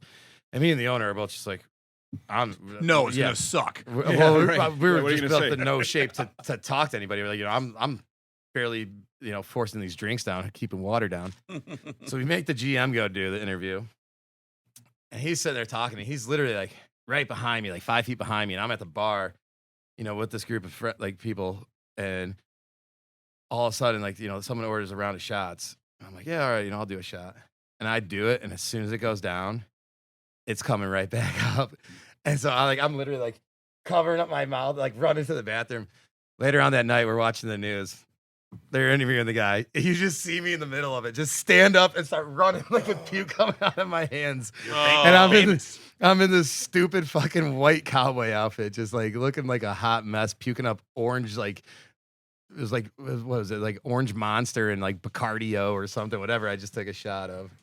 But you got you were telling me earlier about a Halloween party or something you guys had, right? It wasn't a Halloween party, but it was Halloween down on Division Street, probably, I don't know, mid-90s, 95, 96, something like that. And, you know, pre-cell phones. And this guy was over on, All right. Once again, depends. If you want to sponsor our program, that would be great because someone can't hold their piss. It was 3 of us, actually. I'm just the one that walked off mid fucking. Everybody did it after me. You ran around the building because I didn't run. I don't run. I don't run. I did take waddled, you a long time. and it's icy. I waddled around the building. Oh, I'm glad you. I did just, it. Yeah, I just Ron is love strong. how these two get up and go in there and beat him to it, and then he gets back in. And I'm getting the shit for it. I was trying to be courteous. I was like, I don't want to interrupt the shot. You did go around. You the camera, I 100% interrupted Well, him. no It was shit, dude. worse. What are my other alternatives at that point? Say, hey, Yeah, guys, I sit gotta here go and let it pee. happen? I was gonna be like, should I even tell them to stop? But he was telling his story, and I figured the story was like self-sustaining. I could be gone for 5 minutes. You know what I mean? I had the It's a same good thought. time. We're gonna have a drinking show, and we're gonna record an episode Microphones every pick up week. sound. Eventually, like someone's got. We need a get up safe to go word. pee. You can't in 2 hours. just When pee. somebody's got to pee. Yeah. No, not pineapple. That's overdone. We can just say it. Hey, Grapefruit. guys, I gotta go to the I bathroom. was gonna say, Just pick it right back up. Pardon me while I go to the washroom. Yeah, I gotta piss real quick. Take off. Yeah. Wait, did we just come up with a pissing safe word? I just want to clarify. Yeah, it's piss. We're still working on it. I don't It's think piss. grapefruit's perfect. It was pineapple. Pineapple's good. Yeah, pineapple's good. Okay. It means something else too, though. But yeah, whatever. So let's get back to it. Tom, you were telling us a story about Halloween one. So Halloween downtown Division Street back like mid-90s was kind of a big, you know, they always close the street off on weekends anyway. But, you know, Halloween was, you know, all the bars do contests, you go back and forth. So it's just, you know, it's an absolute shit show down there. And this one guy decided to show up as Batman, and he had, I don't know, it must have been early 90, mid-90 Corvette. And he got the nitrous tanks in the back for the whole fire. Like you had the circle flame that came out. Well, I don't know. I can't say that because I actually didn't see it start. But he's parked over on Dearborn and State Street, and the owner of the lodge comes in, and I'm tending bar. I'm point bartender. He's like, "You gotta come see it." I'm like, "Dude, I'm busy as shit. What are we talking about? You know, there's no cell phones, there's no videos that you can show." He's like, "I don't care. You gotta see this right now."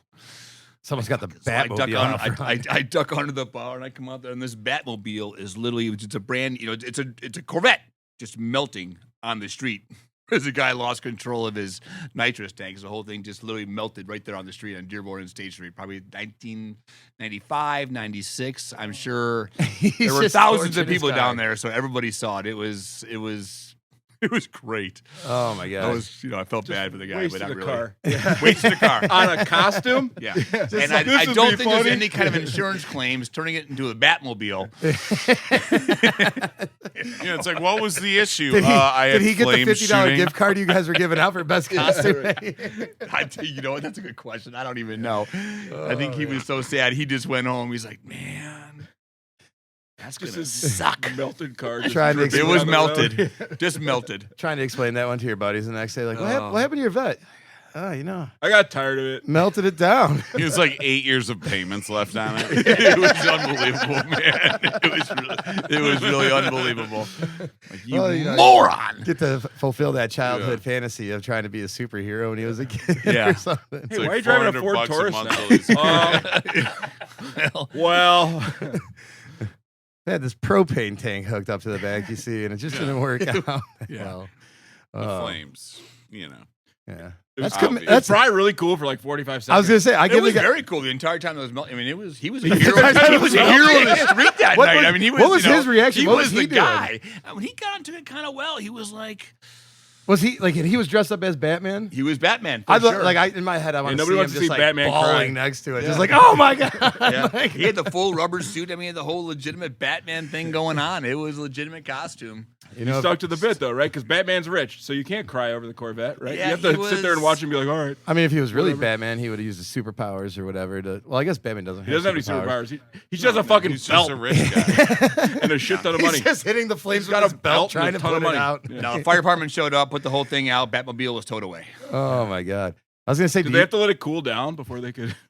I don't know. I was literally out there for maybe like 20 seconds. I'm like, yeah, this is great. Yeah, This is for- hilarious. Thank you for something, but I got to go back to bartend. Yeah. Corvettes are fiberglass. It must have looked like a skeleton. It was Like, bad. They're just. Oh god. They're all It literally plastic, it was just basically. melting around the frame. It just melting. and there's no way like your insurance is covering that no matter what. Like if you Yeah, no. if you You tied could get the some- best insurance, and they would still be like, "Well, we don't have anything covering that." There's got to be a clause about like flamethrowers or something, but in general, they do cover stupid shit. Like if you get a DUI, they can't just not pay the other people because you were drunk. Yeah. That's not I how wish I knew insurance if really Batman works. got his claim. Yeah. Because I would love to know that. Damn, he signed up for the Halloween costume clause. He's just If like that works, I'm doing it next year. He shows up for to court 45 in seconds, the it fucking was costume. Dresses still. Batman, and he's like, "Yeah, What do you want me to do? Your Honor, I'm Batman. Exhibit A." I won the costume contest. oh my god, that's hilarious. He's, like literally just telling his friends, dude. For about a minute and a half, Should've I got was his the coolest Spider-Man. looking guy on Division Street. Oh, yeah. And he still was. He was the talk of the street all night long. This guy, whatever, he was not buying drinks anymore the rest of the night. oh yeah. God. He's got to buy a whole new car. Yeah. His car was, I don't know how he got was home. probably still buying the old one. Shows up to work the next day on his bike. They're just like, What'd you get a What happened to DUI? that happened new to the vet? vet? Way more expensive. Way more expensive than a DUI. How? Well, Yeah. Holy shit. That's funny. It was great. that's fantastic. All right. Well, I think that is going to conclude today's episode. Tom, thank you very much for coming by. Welcome. Thank you. Like we said, head over to First Draft, Grays Lake, Illinois. You can see Tom there. He'll be yelling at people if he needs to be. Always got great food, great drinks, great service over there. I really do appreciate like everything you guys do over there. It's always a good time. Appreciate you guys. Great Yeah. spot. Always thank you to Charlie's cousin Brendan. Thank you for letting us use this spot to do all our shenanigans and everything like that. Come hit up Charlie's late night for drinks, or right after work if you want to get a couple pops in you. I think that's about it. My name's Evan Rafferty. I'm here with Jay Clancy and Patrick Whistler, and this has been the 1, 2, 3. 4 Shots podcast. Cheers, boys. First official episode. We can actually air that one. Yeah.